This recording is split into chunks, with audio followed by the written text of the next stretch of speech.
बिस्मिल्लाहिर्रहमानिर्रहीम अस्सलाम वालेकुम। Welcome back to my channel. उम्मीद करती हूँ आप सब खैरियत से होंगे। आज मैं आपके साथ एक बहुत ही मज़ेदार, सिंपल सी और बहुत ही झटपट बन जाने वाली चना चाट की रेसिपी जो है वो शेयर कर रही हूँ। उम्मीद करती हूँ आपको मेरी ये रेसिपी पसंद आएगी। अगर आपको मेरी ये रेसिपी पसंद आए तो प्लीज़ लाइक और शेयर ज़रूर कीजिएगा, और अगर मेरे चैनल पर नए हैं तो प्लीज़ चैनल को सब्सक्राइब कर दीजिएगा। तो चलिए ये मज़ेदार सी रेसिपी जो है वो स्टार्ट कर लेते हैं। तो ये चना चाट की सिंपल सी रेसिपी बनाने के लिए सबसे पहले मैंने एक बाउल में जो है वो 1.5 कप के करीब जो है वो चने ऐड किए हैं, और साथ ही मैंने इसमें 1 मीडियम साइज़ का जो है वो सेब इस्तेमाल किया है। सेब से जो है वो इसमें थोड़ी सी स्वीटनेस आएगी। हमने इस चाट में जो है वो आर्टिफिशियल शुगर का इस्तेमाल नहीं किया। अगर आप इस वक्त पे अपना रमज़ान के करीब अपना वेट जो है वो कम करना चाह रहे हैं तो आप ये चाट जो है वो आराम से यूज़ कर सकते हैं, क्योंकि इसमें किसी किस्म की आर्टिफिशियल शुगर का इस्तेमाल नहीं किया गया।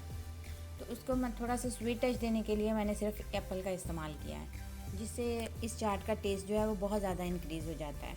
और साथ ही इसमें मैंने एक मीडियम साइज़ का टमाटर, एक मीडियम साइज़ का कटा हुआ आलू, एक स्मॉल साइज़ का कटा हुआ खीरा, 1/4 कप के करीब चॉप्ड बंद गोभी, 1 स्मॉल साइज़ का जो है वो मैंने इसमें प्याज इस्तेमाल किया है। इसके साथ मैंने इसको थोड़ा सा तीखा फ्लेवर देने के लिए हरी मिर्च का इस्तेमाल किया है, जो मैंने एक बारीक चॉप करके डाली है।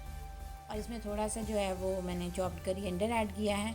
और इसमें स्पाइसेस जो हैं वो मैंने बहुत ही माइल्ड रखे हैं, और इनमें मैंने एक फ़्रेश लेमन जूस ऐड किया है, वो तकरीबन 1 टेबलस्पून के करीब है।